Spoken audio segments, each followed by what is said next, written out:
அன்பான வாழைச்சேனை பிரதேசத்தைச் சேர்ந்த படகு உரிமையாளர்களே, அஸ்ஸலாமு அலைக்கும் வரஹ்மத்துல்லாஹி வபரகாத்துஹு. என்னுடைய மாணவர்களாகவே பல உரிமையாளர்கள் இருக்கின்றீர்கள். குறிப்பாக மண்ணாம்பட்டியை அடுத்திருக்கின்ற கல்லல பிரதேசம் முழுமையாக பாதிக்கப்பட்ட ஒரு பிரதேசம் என்பது நான் சொல்லித்தான் நீங்கள் அறிய வேண்டும் என்பதில்லை.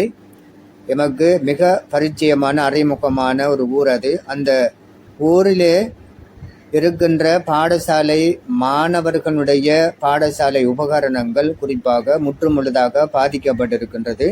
மாணவர்கள் பாடசாலை ஆரம்பிக்கப்பட்டால் அல்லது வேறு வகுப்புகளுக்கு செல்பவர்களாக அவர்கள் இருந்தால் கொண்டு செல்வதற்கான பாடசாலைக்குரிய பேக்குகள், வேறு பாடசாலை உபகரணங்கள், கொப்பி வகைகள் இல்லாத நிலைமையிலே இருக்கின்றார்கள். அனைத்தும் வெள்ள அலையிலே கொண்டு செல்லப்பட்டிருப்பதாக அந்த பிரதேசத்தில் இருக்கக்கூடிய எமது நண்பர்கள், உறவுகள் தெரிவித்து கொண்டிருக்கின்றார்கள். என் பாடசாலை அதிபர் கூட என்னுடன் பேசி கொண்டிருக்கின்றார். ஒரு பாடசாலையினுடைய அதிபர், ஒரு நளிமி, அவர் ஒரு கட்டிக்கார, ஒரு ஆளுமையுள்ள ஒரு அதிபர் அந்த பிரதேச பாடசாலையில் இருக்கின்றார். அவர் கூட என்னுடன் பேசி இருக்கின்றார்.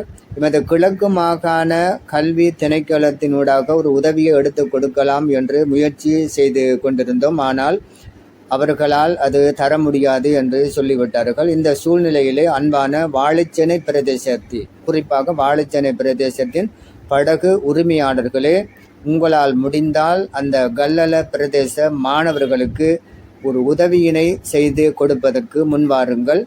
உங்களால் முடிந்த மாணவர்களுக்கான பாடசாலை உபகரணங்களை பெற்றுக் கொடுப்பதற்கு ஒரு ஏற்பாடு செய்யுமாறு தயவுடன் கேட்டுக்கொள்ளுகின்றேன். என்னுடைய தொலைபேசி இலக்கத்தை தருகின்றேன் இந்த பதிவிலே. அதே போன்று அந்த கல்லலை பிரதேசத்தின் அதிபர் அவர்களின் தொலைபேசி இலக்கத்தையும் தருகின்றேன். அவர்களுடன் தொடர்பு கொள்ளுங்கள் அல்லது என்னுடன் தொடர்பு கொண்டு இந்த தேவைப்பாட்டினை பூர்த்தியாக திருப்தியாக செய்து கொடுக்குமாறு கேட்டுக்கொள்கின்றேன். அல்லாஹு தாலா இத்தகைய சூழ்நிலையில்தான் எமக்கு அல்லாஹனுடைய அருளும் கிருபையும் கிடைப்பதற்கான ஒரு சந்தர்ப்பமாக இது இருக்கின்றது என்பதை விளங்கி இந்த ஏற்பாட்டுக்கு முன் வருமாறு தயவுடன் உங்களை மீண்டும் மீண்டும் கேட்டுக்கொள்கின்றேன்.